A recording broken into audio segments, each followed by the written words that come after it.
This is Pat Soundbites Unplugged. Unplugged. The podcast where all the artists go to tell it as it is. Careers, music, tours, and more. And here's your host, the man that refuses to eat squid, Pat Calamari. Pat Calamari, your host here at Pat Soundbites Unplugged, episode number 26. What a great chat with this guy. Singer-songwriter, blues rocker, Tas Cru. Guy's had an amazing life and an amazing career and giving back in a way like no other. A man that truly believes in blues music. He is the recipient of the Blues Foundation for Keeping the Blues Alive Award for Blues Education. He's released, 8 CDs in the last 11 years. He's got music for children, Even Bugs Sing the Blues, which is for kids. He had a master's degree in English literature. He does blues in the school, which he'll talk about. He writes, he has a book, a 3-book series about a dog named Bubba, which is hysterical, but it all stems about the blues, and just a terrific guy, terrific artist. And we had a pretty genuine talk.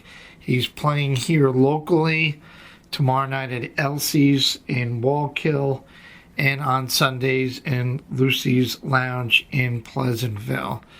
His latest album, Memphis Song, I've been playing tracks off of, and he's got a new album CD coming out very shortly called Drive On. Real cool guy. Amazing stories. Tas Cru and his band, The Tortured Soul. Pretty crazy name. Anyway, sit back, enjoy. As always, share with your friends if you like what I do. Listen to me on WBHO on Sunday evenings.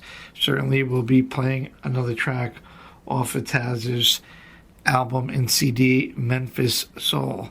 And as always, live, love, and laugh a lot, because life is way too short. On his drive from Buffalo down to the Mid-Hudson Valley, here is Tas Cru. WBXO Classic Rock Redefined in conjunction with Pat Soundbites Unplugged podcast. Certainly an honor to have on our phone today singer-songwriter, blues rocker, an amazing career this gentleman has had, Tas Cru. How are you, Tas? I'm just feeling peachy keen today. Tas, coming down to the Mid-Hudson Valley, coming down from the Buffalo area. We got a couple of shows down here. Elsie's in Wallkill tomorrow night off of 208, and down at Lucy's Lounge in Pleasantville on Sunday. Man, that's pretty cool. 2 great venues and going to be 2 great shows. Tas Cru and his band, The Tortured Soul. Wow, what a name. Well, that's the one. That's them. Well, I like to say, I said, we're all tortured. We all got stuff going on in the background in our lives, but when we come out for live music, I ask, why don't we just set that aside for now? It'll be waiting for you. Whether it's money, whether it's love, whether it's health, whatever, it'll be waiting for you for the next little time. Let's see what we could put that away and just get into the moment. That's what that's really all about. I love it. Well, certainly, thank you for your time today. And I like to prepare and read up on who I'm talking about. And I obviously been playing a lot of your tracks you've released, I think this is, Memphis Song is probably number 8 in about 11 or 12 years. Been playing a bunch of your tracks, and what an astonishing career, and I will say life that you had. And first of all, thank you. I see that you have served in our wonderful Navy, and I thank you for your time in the service, as my dad was a Purple Heart recipient in World War II, and I got 2 brothers that served in the military, so thank you for that to start things off. Well, the Navy played a big role in getting me, really as a player into the blues, so I guess that was the right thing to do. There you go. Well, okay, that starts things off. Did you always know that music was your calling, or when you were in the Navy, that what was the start of it, Tas? Where did you say, you're on a boat, you're hanging out or whatever, and you guys are playing tunes, meeting up with other shipmates and playing tunes and said, this ain't a bad thing? Well, that was actually my second introduction to the blues, the Navy. My first introduction was as a young kid. My uncle came out of the Korean War with an appreciation for the blues. He brought back with him an understanding of this music, and he had these records. He lived all by himself.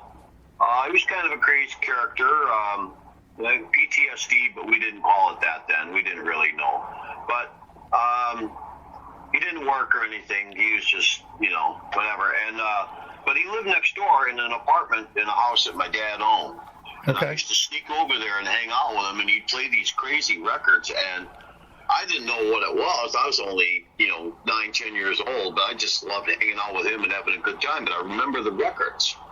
And come to find out, I studied up on it, and we were listening to stuff like Howlin' Wolf and Elmore James and things like that. He loved that stuff. I just liked hanging out with him. We'd play gin rummy, and he'd give me a little drink of Jim Beam once in a while, or maybe pop on a Lucky Strike or something. My mom did not like me going over there, I'll tell you what. Boo, well. But anyhow, I sneak over there every chance I get.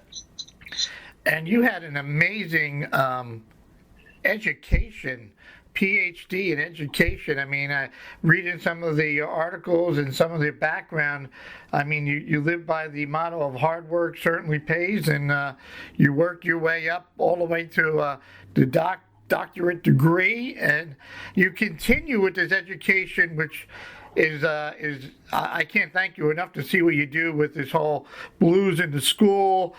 And the book stories of Bad Dog Bubba, and talking to Paul Toscano down here, you're everybody like, wow, the stuff that you are able to do and that you do to help keep the blues education starting at a young age and keeping it rolling to where we are today, which is, I tip my hat to you, sir. That's wonderful. Thank you. The education thing, I have to tell you, it just kind of happened. I don't even really consciously think about how I, focused on that. I mean, I did focus, but I didn't know. It wasn't really a planned thing. It just, opportunity came in, fell in my lap to do this, and I got some support for it. And I loved it, and I did it, and it came, I loved it. But I just finished up a Blues in Schools program this afternoon with 7th and 8th graders, and I'm all jazzed up from that because I had them playing along with me. I taught them some basic stuff in their music classes. It was so much fun. But I want to tell you something. I certainly do appreciate the recognition that I do this kind of thing with kids in schools or whatever. A few years ago, the Blues Foundation gave me a Keeping the Blues Alive just for that thing. And I said in my little speech, I said, the reason that I do this, there's three things. One, it's really, really important that kids in our country learn about what this unique American music is that we call the blues. They need to know that. That's one. Second of all, is that you might actually turn a kid on to doing something that you have no idea what impact you've had. So true there. You don't know. All right? And third, and I have to admit this, when you're out on the road with a band, you got to pay the band. You got to put up a band in the hotels. You got to travel. You got to eat, all that stuff. And, Wednesdays, Thursdays, Fridays, Saturdays, even Sundays these days, it's not that hard to find out to get a good gig somewhere, right? But where else are you going to get a paying gig on a Tuesday morning at 10 o'clock? That's a good point.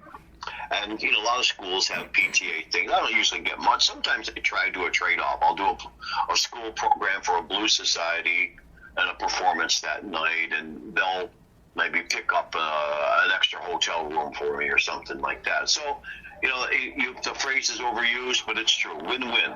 Everybody wins, And what was the genesis behind it? I mean, what made you say, you know what? Besides, I mean, you just talked about your three, pretty much your mission and your vision on this. But what was said? You know what?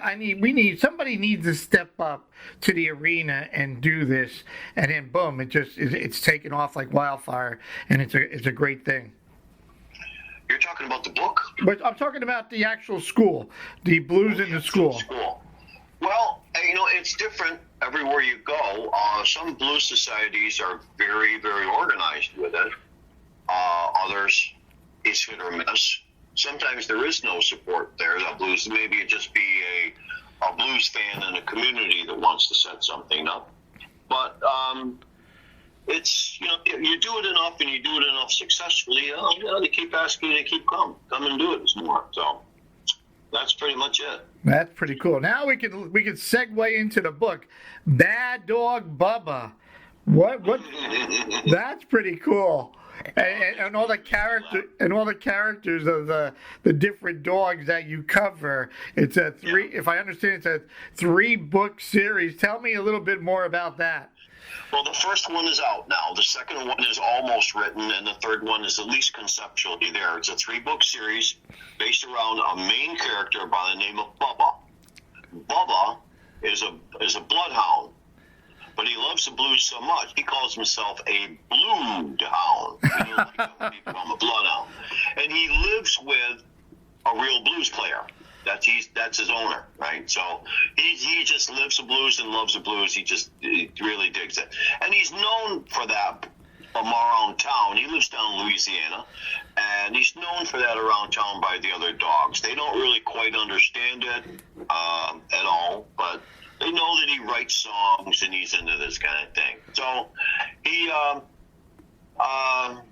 begins to figure out, well, maybe I can do more with this than by myself, and he decides that he's going to start recruiting other dogs to start digging the blues. So he starts off with his newfound buddy that helps him out. He's got a girlfriend dog who could care less about the blues because she's a Russian wolfhound and she doesn't even like it. She loves Tchaikovsky. So anyhow, but he tells him, he says, look, blues is like a half-eaten sandwich you find laying on the sidewalk. You give it a sniff, you might like it. So that book is all about setting up those main characters. The second book is about forming the actual dog band. And the third book is all about kind of dealing with the problems that they encounter as a band trying to do this now that they figured out that they can actually do this. So that's where it's going. The idea for the book came out of a Blues in School program. I was working with some kids. They were from Africa, and they were living and going to school in London, England.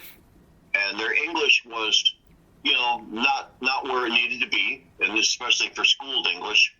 So they had a writing program, and we used some songs that I had written about dogs that get the blues as a way to prompt them to write backstories about these dogs.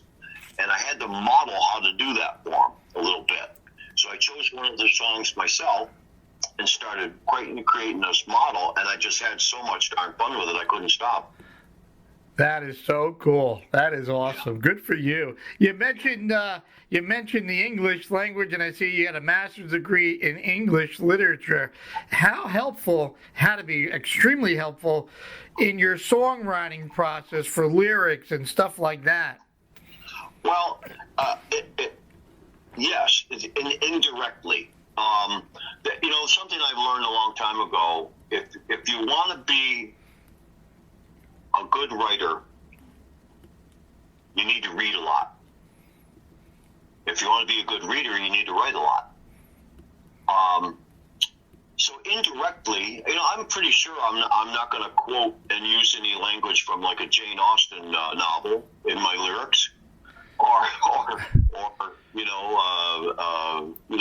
Henry David Thoreau or anything. But what that degree did, it was a fun degree because I got to do it pretty much the way I wanted to do it. I picked and chose things, and that I had a lot of support for doing that.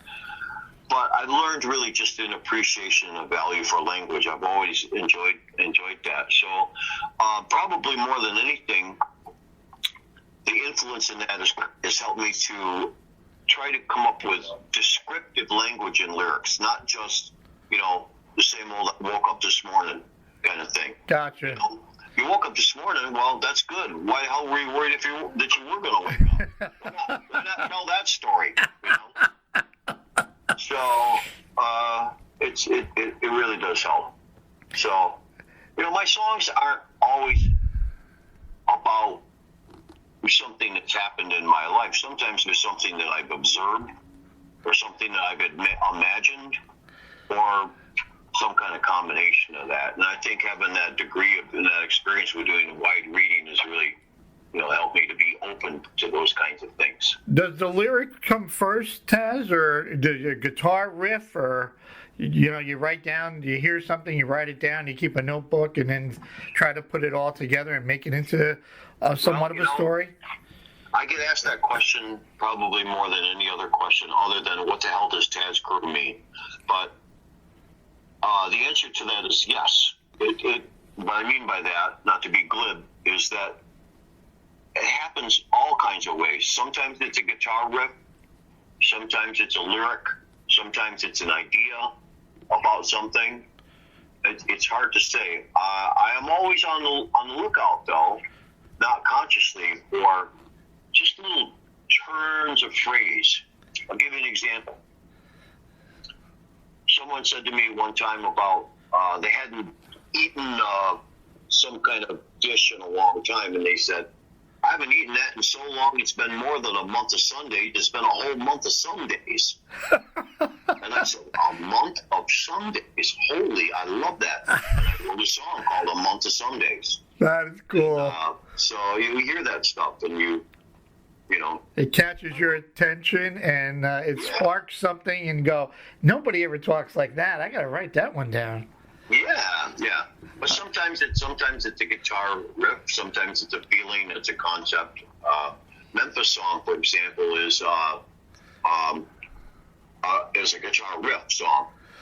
I had a concept of what I wanted to write with that. I co-wrote it with a gal that's on all my records. Her name's Marianne Gazelle, and she actually came up with a guitar riff for that. And that's the way she writes. She hears a riff or a melody. There's another song she co-wrote with me on Memphis Song called Heal My Soul. And she actually said, hey, I got this cool melody I was just singing, and it goes like this. And she sang it, and I said, ooh, you know what? Can I borrow that? Let's do something. So we work the songs up. So for her, it's that way. But for me, it's sometimes it is either the lyric or the idea. So. And I see Victor Rainwhite. Did he play guitar on Memphis Soul? No, he doesn't play guitar as far as I know. He played piano. Oh, okay, right. That's what I thought. Okay. I thought I read somewhere that Victor played guitar on that. And his guitar player that's in his band, Pat Harrington, played guitar on that. Oh, okay. Maybe that's where I'm not one for doing these all-star albums. A lot of people seem to do that these days, but I'm not really into that. But I do have a few friends that I call upon sometimes because, I've met them and I've played with them and, we're friends. And I say, hey, this might be a good thing for you. So on that record, I had Victor and Pat Harrington, whom I've known for a long time, since he was 16 years old.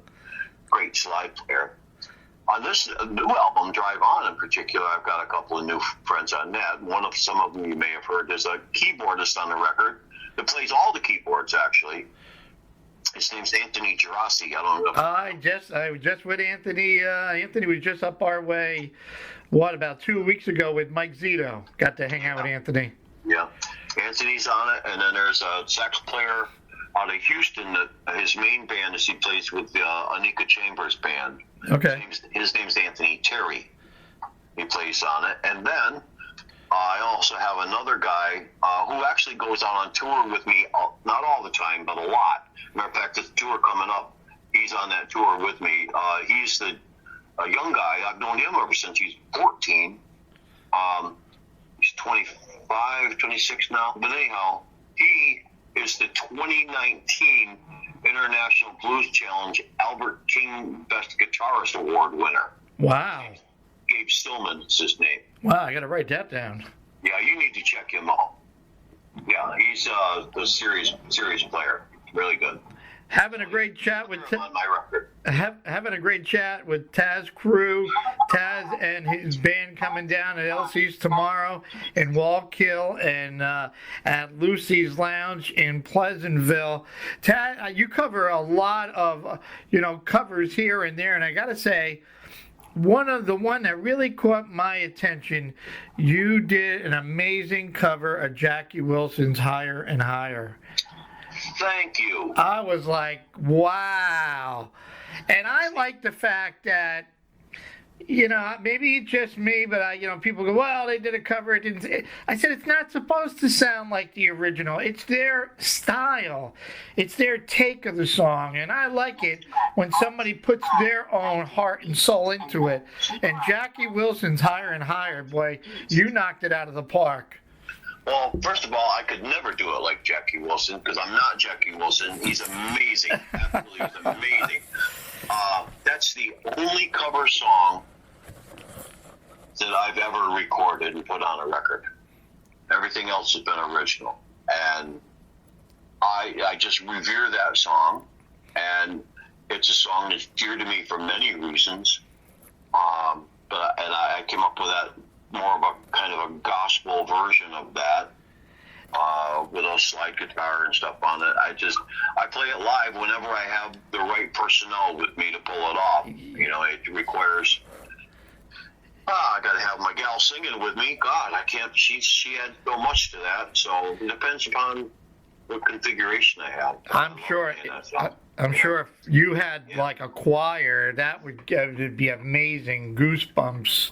I did do it with a choir. Oh, okay. I did it with, do you know Alexis Suter? Oh, yeah, sure. Alexis invited me to play at an event she was hosting at B.B. King's down on 42nd Street before it closed, unfortunately. Yeah. And she had on the bill a group down there called Brooklyn Interdenominational Choir, led by Frank Hay, and we're all on the bill. And I got a hold of the choir director, and I said, "Hey, how about it?" So I sent him the version of it, and I was in tears on stage. It was so freaking beautiful. Wow. Yeah. It was just like, oh. No, I didn't mean to cut you off. I'm sure, hopefully somebody videotaped it. It's on 90 East. It is on video. Okay, good. Good. I got to check that out. I think it's on my site. Okay, good. If not, it's definitely on YouTube. If you look up Tas Cru Higher and Higher, I bet it'll come up. Okay, cool. Yeah, hopefully it's a good one. Yeah, right? I mean, yeah, not every video is a great one. Yeah. No, but were you singing that with a choir? Oh my God. Yeah, it was cool. What would you say is the biggest storm you have weathered in your musical career? You mean the biggest concern or setback? Yeah, well, biggest hurdle, challenge, maybe. 90 East.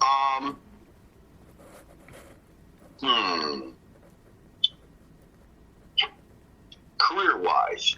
Yeah. I don't really have a sad story like a lot of musicians do about, drug addiction or alcoholism or that. I like to drink and have a good time too, but I never overdid it, so I don't have that. I've never, fortunately, had to fight back from a threatening disease or any of that. So to answer that question, it's pretty mundane compared to all the struggles that so many people have had to put up with. It's really, I haven't had much of a struggle. I mean, if I have a struggle at all, it's financial. It's hard to look at. There are a lot of great players everywhere I go, in cities I go. I'm amazed at how good these people are. And now I know the answer, but I used to wonder, why is it that these great players are not out there. People know about them. Why aren't they touring? Why aren't they doing that? Well, especially the younger ones. It's obvious. The reason is they don't have the resources to get out there and do it, whether it's financial or whether it's support from their family. They don't. It's hard. It's really hard work to get out there and get in front of people, especially as you start. And there's still a lot of people making money off what I do more than I am, and it's hard. It's quite a burden, but it's paying dues. There's no doubt about it. That's what it is. I mean, there's some people that they're the next big thing, and wham, somebody gets their attention, and bang, they're gone. Well, yeah. Some of them really deserve it, and maybe there's a couple that maybe should work at it a little bit more. I get worried about people that get a little too much attention too soon. It makes me a little nervous that they're going to have a long-lasting, career in that. But what do I know? I'm just an old guy that just keeps driving on. Well, I agree with you. I see certainly in this generation. I recently retired from public safety and emergency services, but I certainly saw the switch on. It's more about how fast I can get to the top. I want to have your job and people not wanting to pay the dues and start from the bottom. And I would be out with my nephew going, I pass all these playgrounds and I don't see anybody in a playground. And I grew up on a playground playing football and everything. And now everybody's playground is the couch and a controller for their fingers on video. So, and speaking of video, I mean, I love your video, Queen of Hearts. And who would ever think, today's word, as you were just saying a little bit, you almost have to put a video out with a single and maybe hopes that it gets out there. Not everybody's fortunate like me to play your music or besides the blues channel. Yeah, in a video, like that's the old song, "A Video Killed the Radio Star." Yeah. Yeah. There's some truth to that. I mean, I'll tell you right now, Patrick, I've got beautiful legs. But you know what? I don't know how to walk around in high heels, so I can't go that route. I can't. I could shave them, I suppose, but no. I'd still fall over the stage if I had to wear high heels. I can't do it. So for your... Bless you if you have beautiful legs and you can perform in high heels. That's all I'm going to say. So there we go. We learned that Taz is not going to be in a Speedo at Elsie's tomorrow or at Lucy's Lounge on Sunday. But it would look great if I did. I want you to know. I tell you, it probably would go viral. We laugh about it. Mm-hmm. It might go viral. It might go bacterial as well. Oh, my goodness, Taz. I enjoyed the conversation with you. In terms of your music, Taz, what are you most proud of? What am I most proud of? Yes, sir. I'm proud of the fact that I keep getting better. There you go. I keep getting better at performing and at songwriting, at recording, and my ability to relax and to enjoy the people that I meet along the way, like people like you, Patrick, that I'm having this just genuine, easy conversation with. I've gotten to feel comfortable about those kinds of things, and that's where I stand now. So I make good music. I do the best that I can. Some people really dig it. Some people don't like it at all. You know what? I'm doing the best that I can, and I'm happy with it. And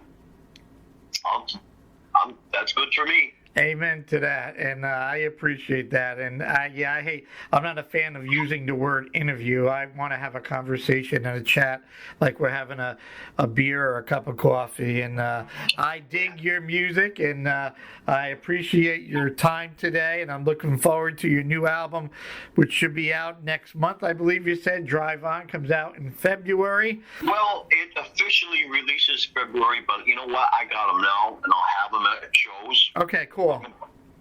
Really, I'm not playing in much off of it right now. I will be right after I played the 2 Hudson Valley gigs.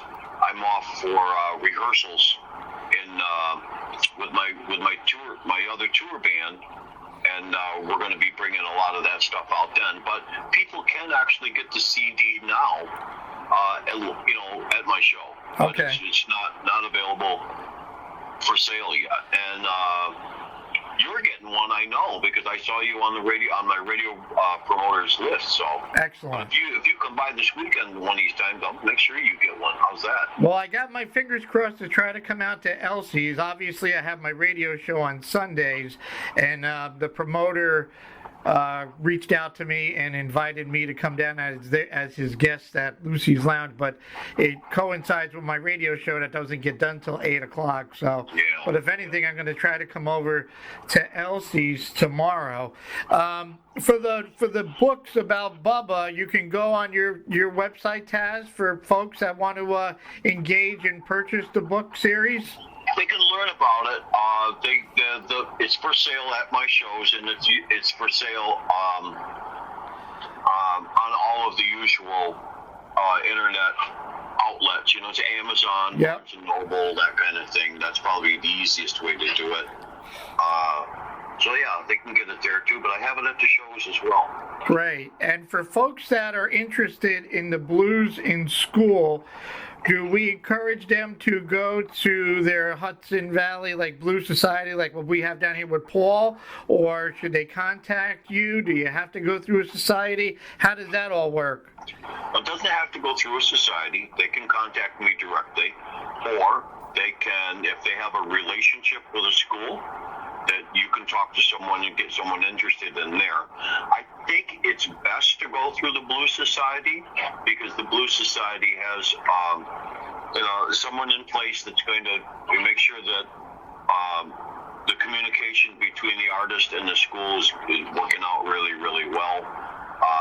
Schools are very busy places, and schools are places where kids not only need to learn, but kids need to be protected these days. So there are protocols there that a Blues Society will have learned and understood, and make sure that those things are followed. So that's the best way to go. But like I said, it can be directly through me. It can be right through the school. Like I said, not all Blues Societies are as organized about their blues in school programs as others are. So, I mean, I've done a blues in school program, for crying out loud, where I've showed up at school and the principal said, "Who are you and why are you here?" Yeah, that's not going to happen in today's world. That does not work. No. No.